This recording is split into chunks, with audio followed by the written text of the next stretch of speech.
Abusia said na ye ka ekyere mo se enne ye hu de ekọ ne ye hu de ba se MP bi wu ana se MC bi wu minister bi wu na se ekwanya eho na wondu milika ekoye kwa no se me no ka sei ye gina Honorable Daniel Okyem Aboagye a wanya nba bi ko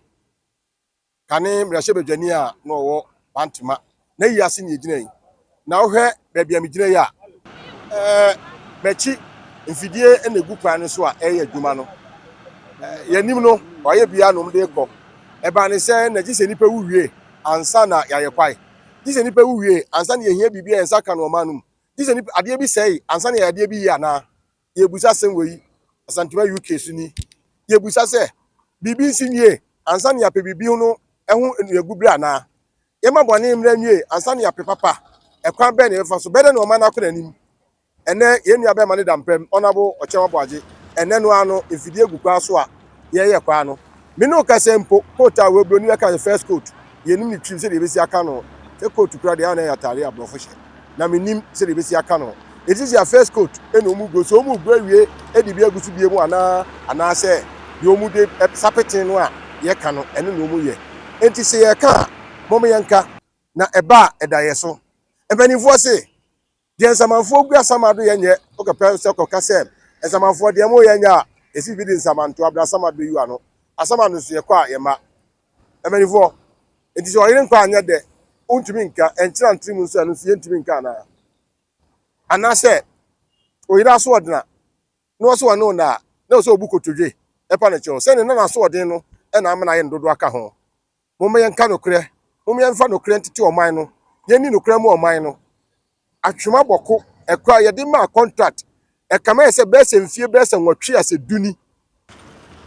da bia fidie siso eko kakra se mfidie na se yew se mfidie na enya fidie po yenim eko kakra na jai eko kakra na jai eko kakra na jai me no ka se hwe ekwa eda ho a enipa nam so eto aba ekwa meken ekwa kwa kosi manso ise efria eko twede fu ase Tabuom, Uniso number 1, number 2, number 3. Call Aboagye'S na kosi we. Ngron doso. E fa kosi manso mosiaso eto aso akọ enye kwanketwa. E kwankro ya otumi fa susu kopie nkawe. E fa hokọ western north and south. E fa black mase. E fa otumi esi kosunyai. E kwantempon kwankese pa. Na su hwe se kwada tete apansam. Ene enipa dampam no. Ene yesiesie kwa no. Ye bubusa ye hunu bi MBB fo senti e ka no kumawu ye hunu bi modi ka ni kogu ho grigri ye wie ya wete sawo ene obi dampem sa ene obi dampem no ye de kotal egu kwaso ebebu ani abusafo hwe opesi ye si e ka no krekwa a ekwa no bebi o se ye ne ani ye krom nya so hwe kasamfoni ni so a bridge na ho no na se gata na mpo gata na bu amanua aye gata no ma ene enyi enti di kotal gusu wi a abusua hwe kotal no ena ye de egu ekwa ne so no afei ne ye de egu so na ye de obo ba sempere mu de me se asuo bia be fa me anuma no bi me hu na mekenti ese menye no kre ba akopɛ na wa aka no kre bia anso ese onye afei ne di kotal no egu ene no so na ye nua na yie enti ka se ebeba no se eba na kotal enwo ya opera break ya e de ne ebese hunu anase e maka mfa so eno de ntumi hu se de besi aka no abuja me de oben gata no ye abuja for gata ni mu asi nsuo ni twifa kwa no gata ni mu asi nti nsuo na eba no so gina gata no a epe kwa besena ko nya kwa mesene nko we mu nyina nya na chese kwa no wo mu nya ready se o mu ye aye wie o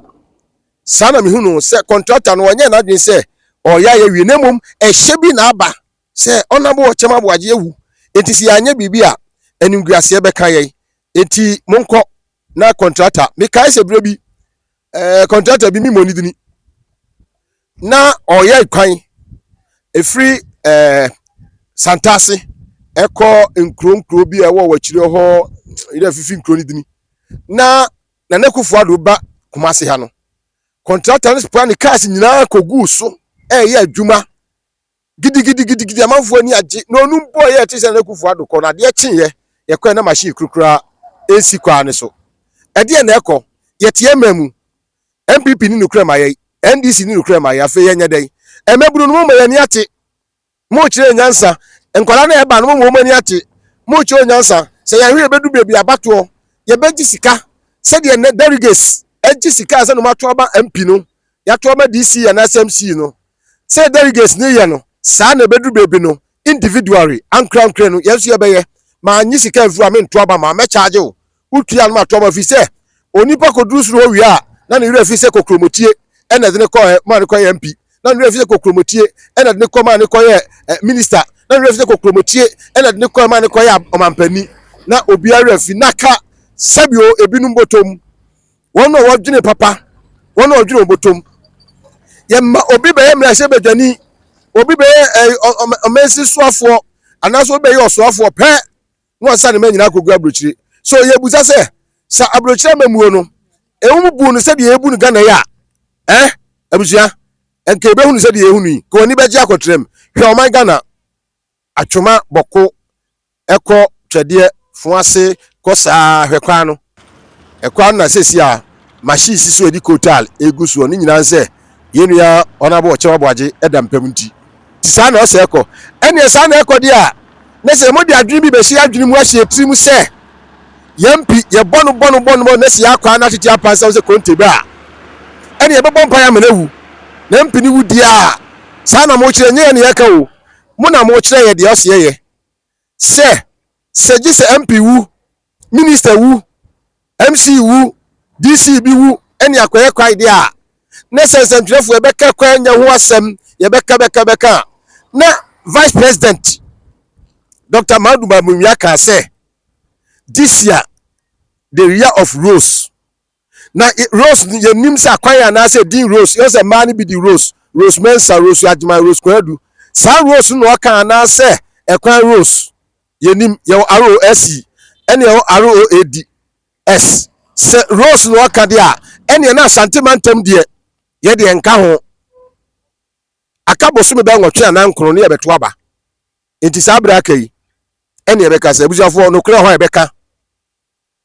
eti ye de ekoso enye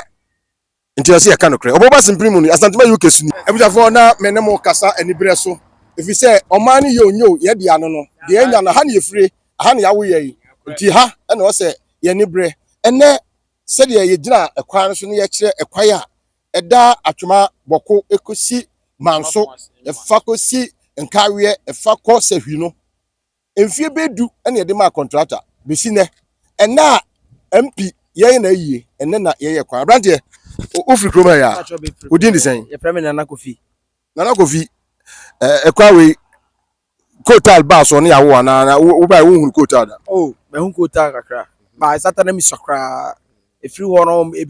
omedwi so no efu trouble sa me hu kotal biem kan ne ya onabo Okyem Aboagye yie no modi kotal agusu ama anyume nyina omu gusu anyume yamu adwuma o mabbo pressure sa su kotal nye kotal papa bia o sapetin no ma ye agusu ama sa asfalt oma twabo agusu sa petin ne de nam so sa enokra nya che oma ye kwan no oma ye fa half ada half no so eno so omo de abo agusu na obi nam so a o ka no so nam so na bia say efu 20 obi sa ho a etimi oti twabo bo glass ani eko be 3 days ni apapa am for glasses ha obi kra de ka be she ha eti ye ni abre pa yesi dodo no muta yare na me fin future komumu na etisen and dey easy because of say ekwan nti mo kwan dan na wo kwan no fo ne gbowura mu saa omo so omo wota so ma ye omo jane saa omo timi eja tumbe be as 6 months nansen ya this way ya month ya mu na ba akara mo so mu ana ndo anyume nyina light so enso omo gu so gidigidi omo wi a enim se omo to aso mo to aso enim won asem biem ti esrem a eno anso de ha me pa na se no a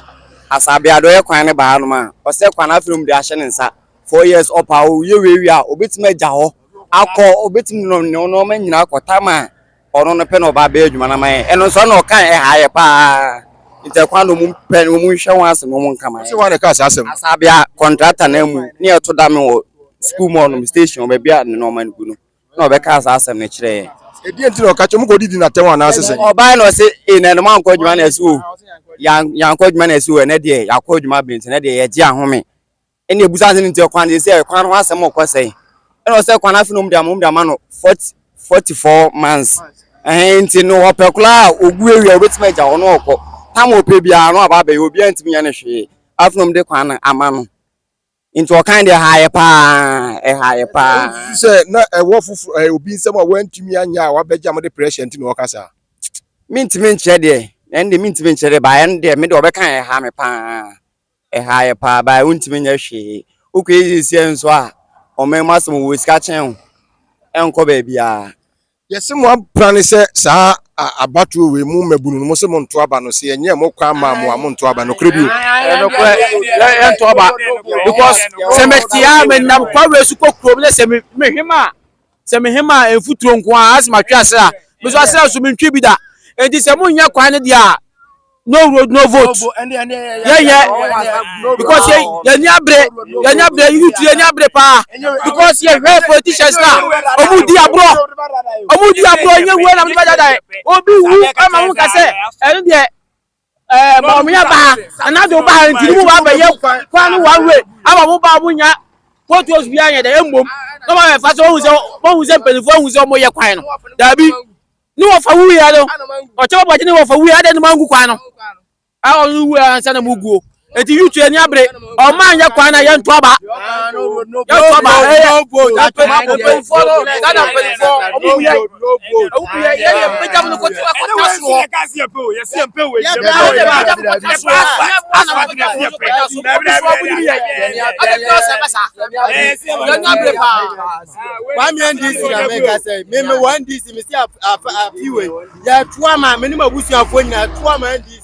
Yana mekasa no ko be akwa ya say matter one dey o se say no road no vote adeta no road no vote eni wa mi ya kire o ya ti nwa ya wie be yi ni ya o ma anya kwan na ya nto aba o ma anya nto aba eni no road no vote ene gwa ebusafo arewo sem emebru a wowo Atwima Boko ene ne mpatamu no e kire se efin futuro ene eku wo mu afei kwan no ya nam se ekwan no nyenti an Robert timi baso betake mebru no ejiji wo mu sika ne wo mu no ma enti sesi o mu kire se kwan no yenye ya enya de a wo mbeto aba enti WhatsApp group no road no votes said the ekoso ewo emebru no enchen ewo Atwima Boko ene ne mpotemu said the emebru no eka no abusia eyese enipa wu a setitu bi wu a onunyamfo bi wu a ene yesiesie kwai eye se yetie mem giso bi wu a se ne yesiesie kwai ye de emu mpa de enye because ye kwan we ada wa che enram kwa mo se mo be ye enram kwa no mo start ye mo ye ma dwusu mo gu na no bi o mo start the machines ba ye no Akufo Addo ba hanom rebi ye friends akoye ogu kwan asabia ekwatinta machine be guso na na ba ye no nim se bia obeya no na na koya no sesa no ma no koye we ya ye kasa sesi ye wo be hu se be sie funu na be wie o mo sa be fa no ma ni nyina akọ nti we ni de enye se obi wu a tane siesie nkwan se ebia we na free bokoya anu owu a ye nti we yanya titiri bie mu a na se obi awudi a yenya ekwan bia anya biem nti ni pedi tiri wu ye siesie kwan dia se ye titiri wa wo krom ya no onu okọ no nti we free wodi a se ye krom ya de yenya bibia wa biem ana yesi efin futuro ama mutipaye kata ne no ma bi koso enokre bisa e ba che no prepa ye te kwan me lete kwada yo te kwan cars futuro na call up and down too much se ya wanzi wo munya obi ya code ti kwan for the ti papa yuye ana mo di we had be come from we had we be so ma ya obende se papa na wu a menye hwehwe kwan akom me emebru ni say no vote no road no vote mo mpanimfo nso mo sesen but sena omuka no no kwepa say no road no vote no no kura because no futuru ku pa me feel nyam bosen ya enya hwene kura futuru nko a nyam go fa kura na ka ba bi sia e kwa we ngomo nyam wa so mo ya mai enye so bi bo wansa na isi kwan ne enye kura Nti yɛsɛ mo se ɛmɛbunu so mo nto aba mo nso madwene mo sɛ mpanimfoɔ no bɔto me pa chawo isi de se hu se kwan no koso de na e beto aba no se kwan no koso de a ene ye nto pa chawo ɛde asɛm ɛna abɛka kyerɛ mpanimfoɔ titu MPP wɔn a waban mu a ɔyɛ kwan a wagya kwan ato ne mu nsɛm deɛ na abɛka fa kakra ma wɔka ne sɛ frame kusi kakra ma wɔka ne sɛ asɛ yɛayɛ ne ho sɛ Atwima district no ayɛ ne ho sɛ MPP lie asɛ deɛ ɛbɛyɛ biara no yɛfoa so wei kuro ma gu kura no yɛto a wɔn wie yi a menyɛ so mbɛsan agu so bi wohwɛ gravels no ɔmo de agu so no kura na ɛyɛ gravels a ɛyɛ light ɔho yɛnim so mbɛsan atoa so bi mu sɛ so wɔn san atoa so bi mu yɛnim kasa biara bi ɔmbu yɛ kwasia Atwima ma ɔmbu yɛ kwasia buo nko a yɛ MPP fo ehu do mo yɛ EDC fo ehu do mo yɛ ntimi de kakra meka ne sɛ me de omomodin omomwae nana Addo one nana baomia omomwae na Atwima memu no yeso enkoso ene mfofo no so omwote ahemame Atwima memu ha no ye hunu mpuntuo bia wo Atwima memu fiakobi otumfo ne maame school na ewa ha yi so ye kwanya kwa ankola yi mfuturo nko a na ese omudan ye hunu mpuntuo bia okuruma ukọ Minnesota enua no mre aye kwan no munam so ye hunu punto obi a district ya nti mesrɛ mo sɛ momwae na yesusu no ye nya punto Atwima men edamas abusuafo sɛdeɛ Atwima kwan nwoma ɛmɛbunu no ɛseɛ no sɛ wɔn kwan no yɛanya ama wɔ mu a nya deɛ aba paa deɛ wɔn bɛto aba nti no road no vote sɛdeɛ wɔn ɛka no aha ɛna edim besie Asantuma UK TV suni oboba sempremo ebre semu no website atenka bi subscribe no channel no emami